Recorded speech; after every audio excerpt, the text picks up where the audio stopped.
경찰의 임무에 대해서 보겠습니다. 먼저 교재를 보기 전에 간단하게 정리부터 하고 보겠습니다. 경찰의 기본적 임무는 공공의 안녕과 질서에 대한 위험 방지, 그리고 범죄 수사, 치안 서비스, 이렇게 크게 세 가지로 분류할 수 있습니다. 공공의 안녕에 대해서는 또 세 가지로 나눠집니다.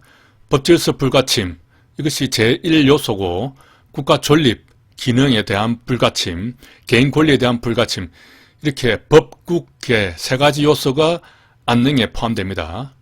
여기서 법국이라는 것은 한자로 적으면 이렇게 되죠. 이렇게 법국이 됩니다. 이걸 중국 본토 발음으로 읽으면 파구어 이렇게 됩니다. 법이 파로 발음이 나거든요. 그래서 법국은 프랑스를 의미합니다. 그러면 여기서 법국계는 프랑스계가 되는 것이죠. 프랑스계에게 안녕한다, 이렇게 기억을 할 수 있겠습니다. 공공질서는 불문법의 총체라고 할 수 있습니다. 우리가 질서를 줄서 하고 말이 비슷하죠. 줄을 설 때는 특별하게 성문법에 따라서 우리가 줄을 서지는 않습니다. 관행적으로, 관습적으로 줄을 서게 되는 것이죠. 그렇게 질서는 줄서를 생각을 해서 불문법의 총체다, 이렇게 기억을 할 수 있겠습니다.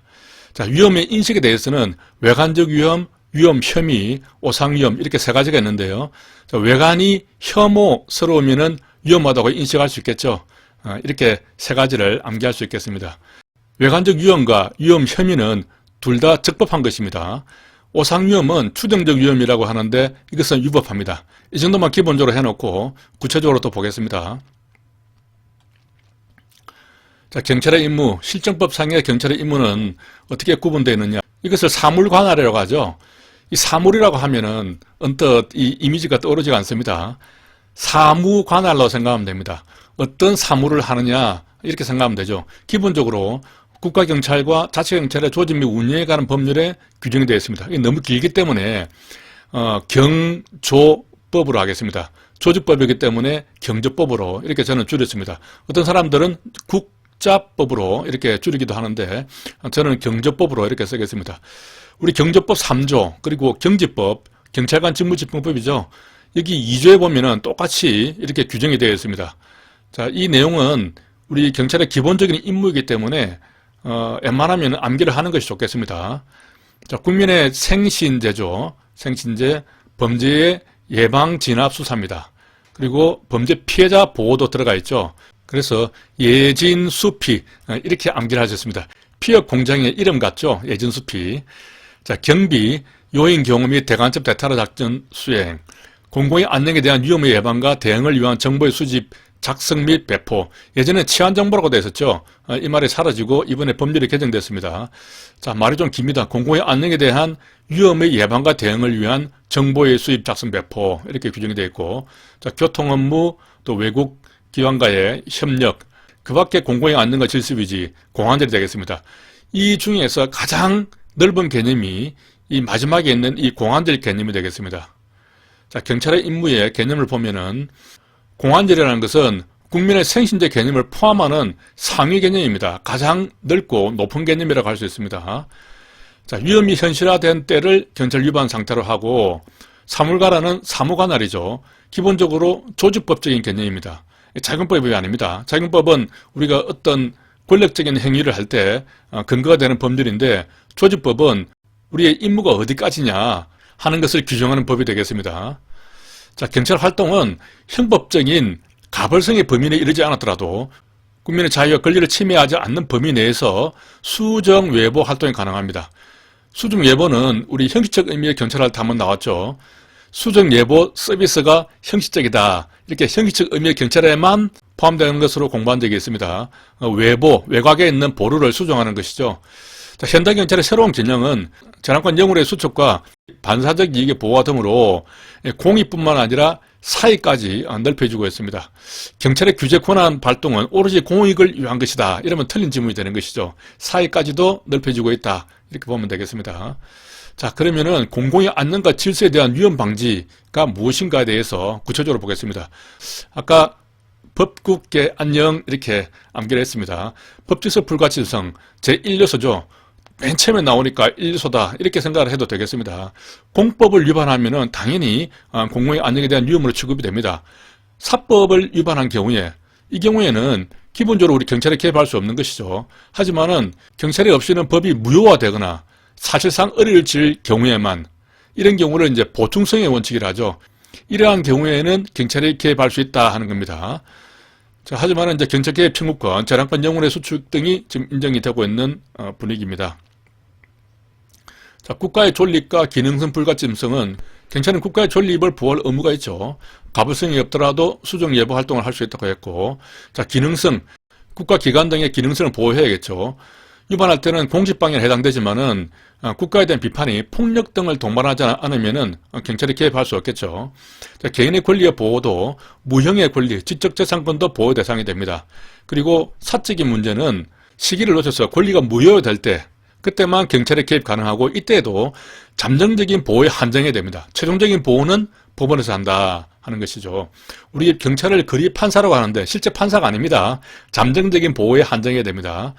자, 공공의 안녕이라는 개념은 국가 등 집단과 관련되는 것뿐만 아니라 개인과 관련되는 것도 포함이 됩니다. 그러한 이중적인 개념인 것이죠. 공공의 안녕은 집단적 요소에만 관련된다 하는 지문이 나오면은 틀린 지문이 되겠습니다. 자, 여기 벚국개가 있죠. 이게 그 프랑스 국기를 목걸이를 하고 있는 프랑스 개입니다. 벚국개에게 봉주르 하고 안녕하고 있습니다. 자, 공공질서는 불문법의 총체라고 했죠. 줄서라고 생각할 수 있습니다. 시대에 따라서 변하는 상대적이고 유동적인 개념이고, 경찰이 공공질서 유지를 위해서 개입의 근거로 사용할 때는 재량권이 인정이 되지만은 헌법의 기본권 보장을 위해서 엄격한 합헌성 그런 것이 필요하고, 이때 재량은 의무에 합당한 재량, 무당재량이 되겠습니다. 자, 오늘날은 모든 생활관계에 대해서 점점 입법화되고 있죠. 그래서 이러한 불문법은 점점 축소하고 있는 경향입니다. 자, 위험에 대해서 보겠습니다. 위험은 무엇이냐? 가까운 장래에 공공의 안녕이나 질서에 손해 가능성이 있는 것입니다. 손해 가능성. 그러면 손해가 무엇이냐? 보호법익의 객관적 감소로 현저한 침해가 있어야 됩니다. 자, 여기서 손해라는 개념과 위험이라는 개념을 잘 구분해야 됩니다. 이것을 바꿔놓고 시험 문제에 나오거든요. 위험은 뭐 객관적 감소로 현저한 침해가 있어야 한다. 이렇게 나오면 틀린 질문이 되겠습니다. 위험은 손해 가능성이고 손해는 객관적 감소로 현저한 침해가 있어야 한다 하는 것입니다. 자, 경찰의 개입은 구체적인 위험뿐만 아니라 최소한 추상적 위험이 있을 때는 가능합니다. 추정적 위험하고는 다른 개념입니다. 추상적 위험은 구체적 위험이 예상되는 그런 가능성이 있는 것을 의미하고, 위험은 보호법익에 대해서 구체적으로 존재해야 하는 것은 아니다 하는 이런 지문이 나오면 맞는 지문이죠. 구체적으로 존재하지 않더라도 최소한 추상적으로 있으면 되니까요. 그러한 예상 가능성을 의미합니다. 자, 위험이 경찰 개입의 전제 요건이 되기는 하지만은 보호법익에 위험이 반드시 존재할 필요는 없다. 왜 그러냐면 보행자가 없을 때 신호 위반한 운전자가 있죠. 자, 보행자가 없으니까 아무런 위험이 없습니다. 그런 사람도 경찰 책임자가 되는 것이죠. 왜냐하면은 법을 위반했기 때문에, 법질서 불가침성에 침해를 했기 때문에 경찰 개입의 근거가 되는 것입니다. 따라서 경찰이 개입하기 위해서 위험이 반드시 있어야 되는 것은 아니다 하는 것입니다. 자, 일반적인 위험 예방 조치는 조직법적인 임무 범위 내에서 자금법적인 근거가 없어도 항상 수행할 수 있습니다. 자, 위험 인식에 대해서 보면은 위험 인식은 외관이 혐오스러울 때 위험하다고 느끼는 것이죠. 자, 이렇게 세 가지 종류가 있고, 외관적 위험이라는 것은 사려 깊은 판단을 먼저 해야 됩니다. 그런데 실제는 위험이 없는 경우입니다. 외관적으로만 위험해 보였던 것이죠. 실제로 위험이 있는 경우라면은 그냥 위험한 거죠. 여기서는 이제 외관적 위험, 또 위험 혐의 이렇게 개념을 나눌 때 실제는 위험이 없는 경우를 외관적 위험이라고 이렇게 정의를 한 것입니다. 이것은 사려 깊은 판단도 했고 또 외관적으로 위험해 보였기 때문에 적법한 겁니다. 따라서 경찰관의 민형사상 책임도 없고 국가 손해배상 책임도 없습니다. 다만 적법하더라도 손실보상 책임은 있을 수가 있죠. 구체적 위험 또 추상적 위험이 있어야 되고, 살려달라는 소리에 출입문을 부수고 들어가는데 실제는 TV 소리였다. 이런 경우에 출입문에 대한 손실보상을 해줘야겠죠. 자, 위험 혐의는 여기도 사려 깊은 판단을 했습니다. 위험 가능성은 예측이 되지만은 실제 실현될지가 불확실한 경우는 말합니다. 그 위험 조사하는 차원에서 개입은 가능하고 위험이 명백해질 때까지 예비적인 조치만 가능합니다. 이것도 적법하죠. 이 두 개는 적법합니다. 그렇기 때문에 손실보상 책임만 가능한 것이죠. 익명에 폭파 위협이 있어서 이걸 이유로 모든 사람을 대피시킨 경우죠. 오상위협이라는 것은 뭐 위협처럼 사려 깊은 판단 이런 말이 안 나오죠. 위험이 외관이나 혐의가 정당화되지 않습니다. 사려 깊은 판단이 아니죠. 그리고 위험의 존재를 잘못 추정한 것입니다. 경찰관 개인이 잘못 추정한 것이죠. 여기에 대해서는 경찰상 위험이 아니고 경찰의 개입은 위법하게 되겠습니다. 따라서 국가의 손해배상 책임이 인정이 되고 경찰관 개인의 민사, 형사적인 책임이 발생할 수 있습니다. 이것은 추정적 위험이라고 하는 것이죠. 추상적 위험하고 다릅니다. 자, 내려가서 범죄 수사. 수사는 이제 형식적 의미의 경찰이죠. 수사 법정주의입니다. 형사법 등에서 수사 관한 규정 대부분 의무가 발생하는 것이죠. 재량행위 아닙니다. 위험에 대한 우리 경찰의 개입은 편의주의죠. 재량주의입니다. 치안 서비스. 현대 행정은 적극적인 치안 서비스 활동을 요구를 하죠. 위험 방지라든가 범죄 수사하는 것. 이것도 넓은 의미의 치안 서비스에는 범위에 들어갈 수가 있습니다. 이렇게 범죄 수사와 치안 서비스가 서로 구분되는 개념으로 쓰이기도 하고 또 넓은 의미의 치안 서비스라고 할 때는 뭐 이런 것들도 포함이 될 수 있다 하는 그런 말이 되겠습니다. 자, 경찰권의 기초에 대해서 보겠습니다.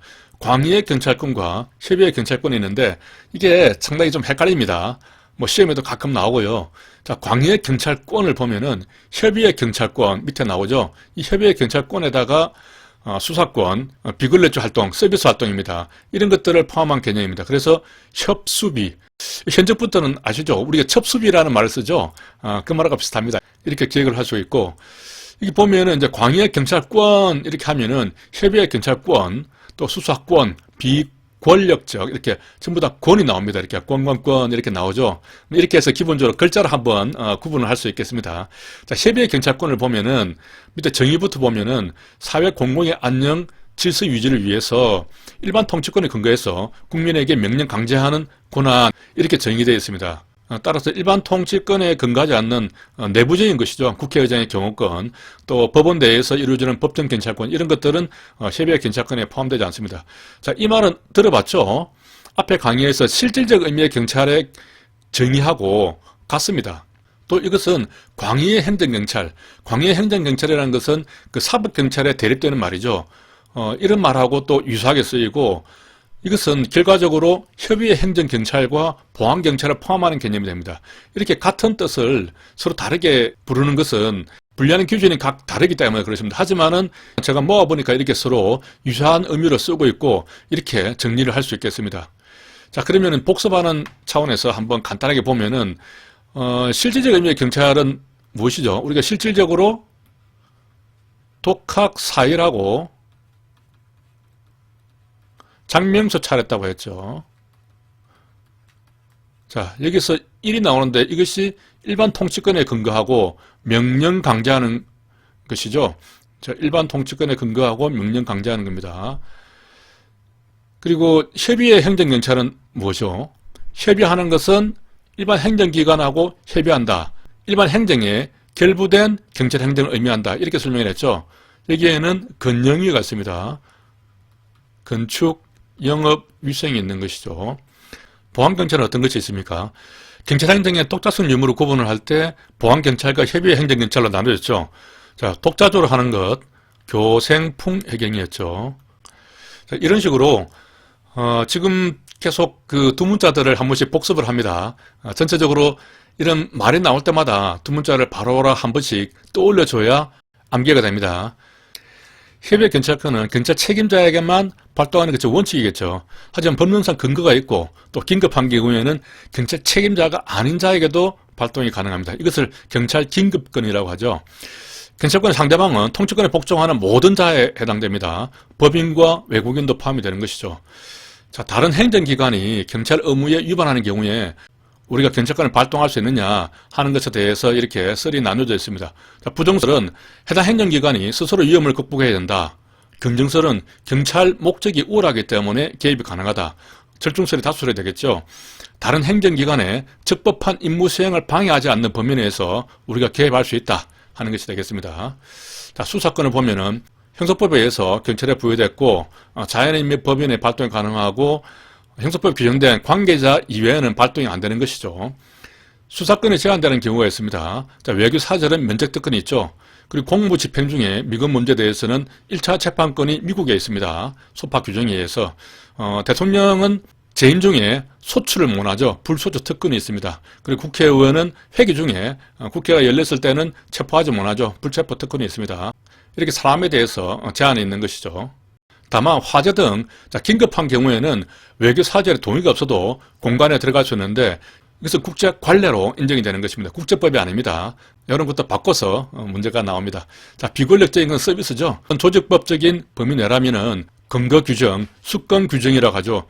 그것을 할 수 있다라고 딱 규정이 되어 있지 않더라도 비권력적인 행사이기 때문에 가능하다는 것입니다. 자, 경찰권의 관할에 대해서 보겠습니다. 관할은 이제 사물관할, 인적관할, 또 지역관할이 있습니다. 장소적인 것이죠. 사물관할은 사무관할이라고 했습니다. 어떤 사무를 어떤 기관이 맡을 것인가 하는 그런 데 대한 규정이 되겠습니다. 원칙적으로 조직법적 사항이죠. 하지만 우리나라는 작용법인 경지법에도 규정이 되어 있다고 했습니다. 일본 같은 경우는 조직법에만 규정이 되어 있답니다. 자, 수사에 대해서는 영미법적인 개념이죠.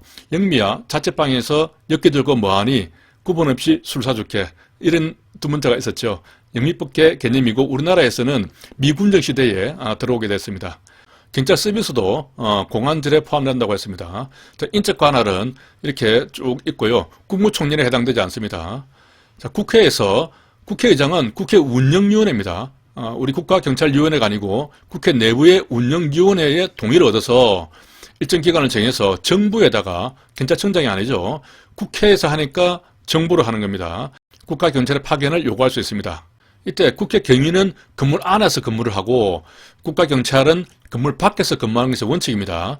국회 안에서의 현행범은 국가경찰이 일단 먼저 체포를 할 수 있습니다. 그 다음에 의장 지시를 받아야 하는데 다만 회의장 안에 있는 의원은 의장 명령 없이는 체포를 할 수가 없습니다. 현행범이라 하더라도 이 부분을 바꿔서 잘 내기 때문에 잘 봐야 됩니다.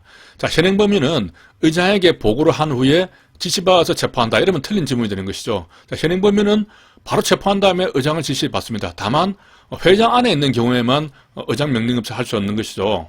자, 법원 같은 경우는 재판장이 개정 전후를 불문하고 관할 서장한테 경찰의 파견을 요구할 수 있습니다. 파견된 경찰은 법정 내외의 질서 유지에 대해서 재판장의 지휘를 받는 것이죠. 법원장이나 서장의 지휘를 받는 것이 아닙니다. 법원장은 그 법원의 기관장이죠. 재판장은 그 재판에 있어서 가장 책임자인 판사를 의미합니다. 그 재판장의 지휘를 받으면 되는 것이죠. 따라서 이렇게 재판장은 서장하고 급이 좀 비슷하죠. 이렇게 생각을 하면 되겠습니다. 자, 취해법권, 자, 외교 공간이나 사택, 또 외교관이 타는 승용차, 보트, 비행기 이런 것에 대해서는 불가침이 적용되고 하지만 화재라든가 감염병 발생되어 있는 긴급한 경우에는 국제 관례에 의해서 동의 없이 들어갈 수 있습니다. 자, 미군 영내에서는 미군이 동의한 경우 그리고 중대한 범죄를 범하고 도주하는 현행범인을 추적하는 경우 이 경우에는 따라가서 미군 시설 내에서도 체포 가능합니다. 자, 이것도 시험에 나온 적이 있죠. 자, 소파 대상이 아닌 자가 미군 구역 내에 있는 경우에 한국 경찰이 요청을 하면은 미군은 그를 체포해서 인도를 하여야 합니다. 자, 이렇게 규정이 되어 있고 미군의 동의 없이 미군 구역 내에서 사람이나 재산 그리고 미군 구역 내외를 불문하고 어디서나 미국 재산에 대해서 자, 이 말이 조금 어렵습니다. 자, 미군 구역 내에서는 사람 재산이죠. 그리고 장소를 불문하고 미국 재산에 대해서는 자, 압수수색 검증이 안 된다는 겁니다. 여기서 소파와 관련된 경우에 한정되겠죠. 자, 여기 아두수에도 나와 있죠. 국회의장은 정부에다 요청을 하고 재판장은 서장에게 하는 것이 격에 맞죠. 자, 이렇게 볼 수 있습니다. 경찰의 기본 이념입니다. 자, 민주주의, 우리 헌법에서 규정이 되어 있고 우리 경제법 1조에도 나와 있죠. 경찰의 민주적인 관리 운영과 효율적인 임무 수행을 위해서 경찰의 기본 조직 및 직무분야와 그 밖에 필요한 사항을 규정을 목적한다. 이렇게 해서 민주성과 효율성을 경제법 1조에 규정하고 있습니다. 자, 법치주의는 보면은 헌법에도 규정이 되어 있고 인민적인 활동은 개별적인 수권 없이도 가능하다고 했죠. 자, 이 경우에도 조직법적인 근거는 있어야 한다고 했습니다. 임무 범위에 들어가야 됩니다. 인권 존중과 정치 중립. 경찰은 그 직무를 수행할 때 헌법과 법률에 따라서 국민의 자유와 권리 및 모든 개인이 가지는 불가침의 기본적 인권을 보호하고, 이 부분이 이번 개정이 되면서 새로 들어온 부분이죠. 불가침의 기본적 인권을 보호하고, 이렇게 인권에 대해서 계속 강조를 하고 있습니다. 그리고 국민 전체에 대한 봉사자로서 공정 중립, 중립은 정치적 중립을 말하는 것이죠. 그리고 부여된 권한을 남용해서는 안 된다. 자, 경제법 5조에 규정이 되어 있는데요. 이 조항은 이제 인권 존중과 정치적 중립을 규정하고 있는 겁니다. 자, 경영주의는 뭐 능률적인 것, 뭐 효과적인 것, 생산적인 것, 이런 것을 의미하는 것이죠. 국민 감동을 지향한다는 측면에서 서비스 경찰의 중요성이 부각되고 있고, 우리 제도상으로는 성과급 제도입니다. 성과가 많으면은 그 인센티브를 많이 주죠. 그런 것이 이제 경영주의라는 뜻입니다. 그리고 경찰을 동원할 때는 경제성 있는 경찰 인력을 동원해야 한다는 겁니다. 뭐 가용 인력을 최대 동원한다 이런 말이 들어가면 안 되는 것이죠. 자, 여기서 조금 헷갈릴 수 있는 것 정리를 해보겠습니다. 우리 경조법에 규정된 것은 아까 민주성과 효율성이 규정됐었죠. 1조에 민효, 그리고 인권주의와 정치적 중립도 규정이 되어 있습니다. 인정. 이 제기는 상관의 부당한 수사 지휘에 대해서는 이의를 제기할 수 있다 하는 것도 규정이 되어 있습니다. 그래서 경조법에 규정이 되어 있는 것은 민효가 인정했는데 거기에 대해서 이의 제기한다. 좀 어려운 두 문자입니다. 자, 경지법에 보면은 이제 비례의 원칙이 명문으로 규정되어 있어요. 1조 2항에 있는데 경찰권은 필요한 최소한도로 행사해야 되고 권한을 남용해서는 안 된다 하는 규정이 있거든요. 그것이 비례의 원칙인데 이 비례의 원칙은 경지법에 규정이 되어 있고 민요 인정 이의 제기는 경조법에 규정되어 있다. 이렇게 구분을 해야 됩니다. 그래서 경지법에 비례의 원칙이 명문으로 규정되어 있다. 이렇게 경직 비명이 되겠습니다. 우리가 발에 쥐가 나거나 해서 경직이 되면은 비명을 지르죠. 아 하고 비명을 지릅니다. 경직 비명 이렇게 기억을 하면 되겠습니다. 여기까지 하겠습니다.